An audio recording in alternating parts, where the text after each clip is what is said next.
One of the best parts about my job is to be able to visit classrooms all over the district. And one of the things that I have noticed in the last few years is that while we are trying to personalize learning for all kids, elementary, middle, and high school, teachers were having to figure out how to store all the information, the data, the evidence, the artifacts. And now we go into classrooms where whiteboards were filled with data and charts and tracking systems, and Google Docs would be used for housing some of those kids' work. And so we decided that we needed a digital data dashboard to bring everything together, a personalized learning plan, a place for kids to house their artifacts, and a place for teachers and kids to track their progress toward mastery of standards. So when we started to research along with teacher leaders and administrators, we found Empower, which we think does the job that we need it to do. This year we have lots of teachers who have been experimenting with it and trying things and figuring out what works and what doesn't work. The great thing about Empower is we work with the creators of Empower to make it like we want it for Shelby County. It's personalized for us. So no one else in the country has the same Empower that we have. So we're excited that every kid and every teacher are going to have the opportunity next year to follow their journey through Empower. So in thinking about the strategic leadership plan for Shelby County, something that we're all moving towards is mastery learning and personalized learning for all students. And something that I'm finding in Empower that for next year when our school is moving to kind of getting rid of grade levels and more focused on student mastery of standards and masteries of competencies is Empower is going to allow me to personalize their learning by meeting students where they're at. I can see what standards they've mastered, I can see what standards they're approaching, and regardless of their grade level and regardless of the grade level of standard, I can push them forward within that standard by assigning them personalized work that is to their level rather than to their grade.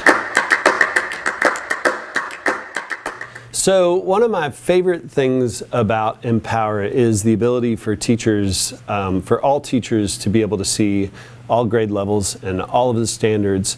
And so as they're thinking about creating instruction for their kids, they can look. It's not that they couldn't always find that, but I think this one-stop shop idea of having all those standards in one place, and teachers being able to think, as we push more toward competency and more toward mastery, teachers being able to think vertically about a progression for their students. We have an ECE teacher, a special ed teacher in particular, who is working with a second grade student, and that student is working on some first grade standards. And what's cool about the way that Empower works is that she can do that work with the student, and then those standards they show up, they're reported to the homeroom teacher, and the parents get to see that as well. So it really creates this sort of transparency of the standards and a verticality both for the teachers and the students. One way I see Empower being used in the classroom that's really helping me is the playlist feature. It allows for a pathway of learning for students that I can personalize along the way. It's working really well right now in our social studies unit on the causes and effects of the American Revolution. And we do this activity in social studies where students are already being broken up into the patriots and loyalists. And what Empower is allowing me to do is to give students different lessons and different activities based on if they are a loyalist or a patriot, and really kind of help feed some discussion and some different activities we're doing in the classroom, and really give a different perspective to events. So it's allowing a lot of that voice and choice and different ways for students to access the content. So another thing about Empower is as teachers are getting into and playing with Empower, and they're thinking about creating playlists for students, For some teachers who maybe choice and that idea of personalization within their classroom is something they're still learning or becoming comfortable with, I think Empower really paves the way for that, and really elicits from them a thoughtfulness about that planning piece and how they plan for choice within the student activities. So when you're creating that playlist, right, it's right there. You get to make some choices about what your kids do, and I think it's enticing teachers to be even more creative about the things they're asking their students to do.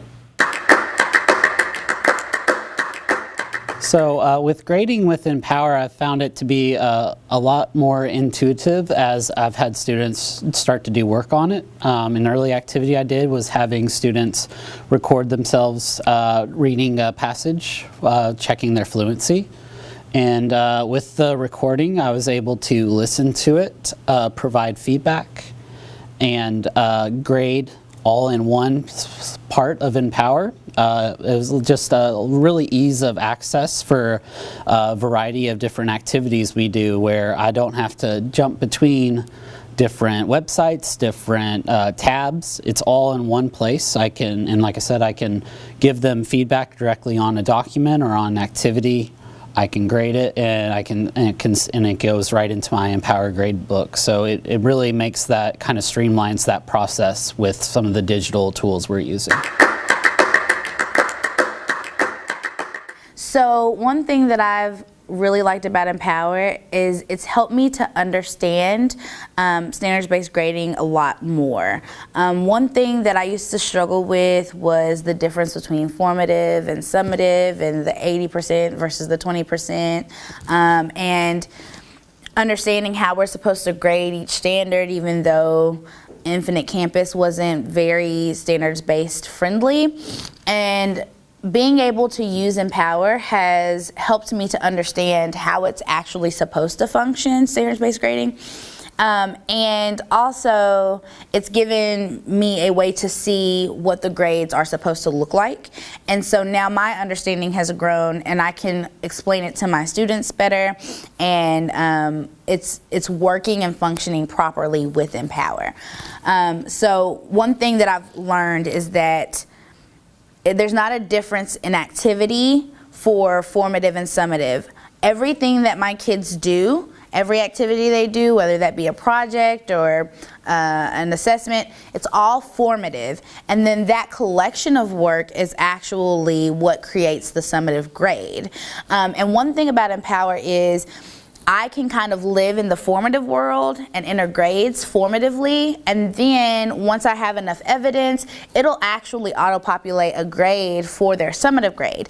But I also have the option to go into the summative grades and make adjustments and changes, and give the grade that I feel like is the correct grade for each student, because I have a little bit more knowledge than the computer does. So it gives me that flexibility, and it's helped me to grade for standards a lot better. It's a lot smoother now.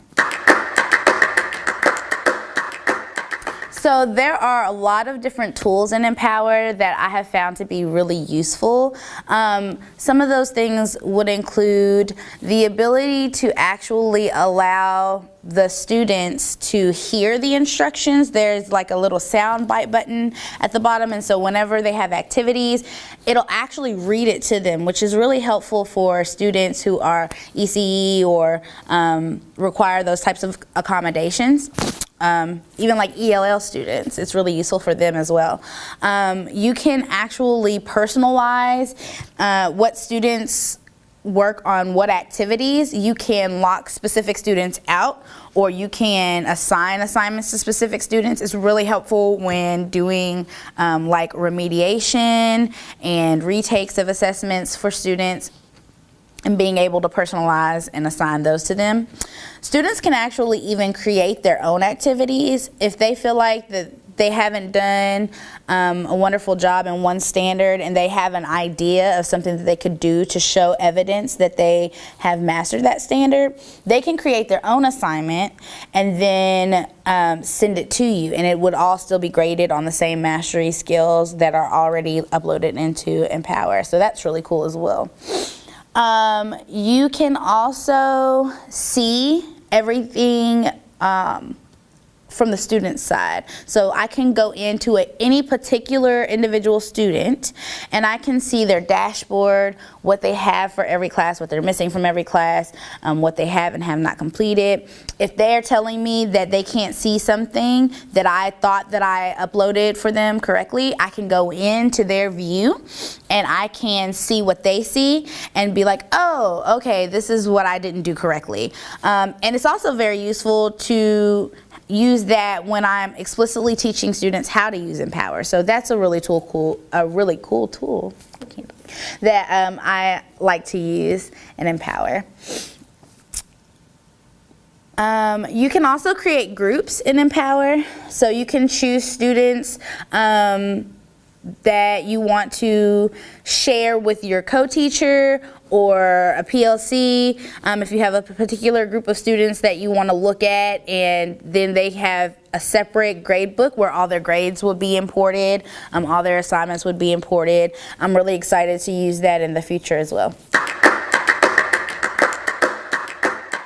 One of my favorite things to do with Empower is create lessons in there. And when I say lessons, I don't mean like an activity or a quiz. You can take an activity and actually organize that activity into a full lesson from beginning to end. So it's something that I experimented with using snow-go days and days that I was absent and had a substitute but wanted my students to still have access to me and the actual material that they were supposed to learn that day. So the way that Empower is set up is you can create an assignment that has steps, and then those steps can be the steps of the lesson. So when they get on, they would start off with their bell ringer and respond to their bell ringer. I can record myself using like Screencast-O-Matic, teaching the lesson for my mini lesson, and then they can practice when I give them an assignment to practice on. And then at the end, they can reflect. And the cool thing is, it's set up in steps where they can click through each step, and they have the resources there right underneath that step that they need to complete that step. And then right below that, there's a place for them to put in all of their responses on one document and turn that one document into me, and then I can grade all of those at once and put in grades for all those standards, and it's really quick. I really like the score estimator in Empower. So as teachers are looking at student mastery and they go in and look at the evidences, then Empower is using multiple pieces of data, and then it's using the power law, which you can go in and look at and Empower. But really what it's doing is giving the teacher the ability to think about different ways of scoring that student and which of those ways makes the most sense, and then ultimately at the end using the teacher discretion, the professional discretion, to make a decision about where they think that student really is. And Empower wanted that to still be in the hands of the teacher, so it's not just assigning the most consistent grade, but it's really asking you to go in and look at the power law and think about which of those best represents the understanding of your student. So that's a really powerful piece of that program. As with any new technology or learning platform, I know there have been bumps along the way, and we've had our share of bumps. But I think as teachers are getting in and as they're playing with it and as they're using it, two things are happening. One, teachers are finding that it's a very powerful tool, both for grading, from a grading standpoint, but also as a learning platform for students. The other thing that's happening, though, as we play with Empower is those things that aren't working, right? We have to identify those things. So we don't know what we don't know, and Empower doesn't know what they don't know until we tell them that there are bumps in the road. So we really need teachers in and playing with Empower, and so Matt and I have been working specifically on this unit, this American Revolution unit together, and we're just talking throughout about what things are working and what things aren't and what things could be better, and that's very valuable feedback for Empower, and that's feedback that they need in order to make this program work better for everybody. So I encourage you to get in and play with it, and just be transparent about the things that are working and the things that you'd like to work better. My advice for teachers that are getting ready to use Empower, it's more simple than other learning management systems, and it makes more sense to the students using it if they've been taught correctly how to use it.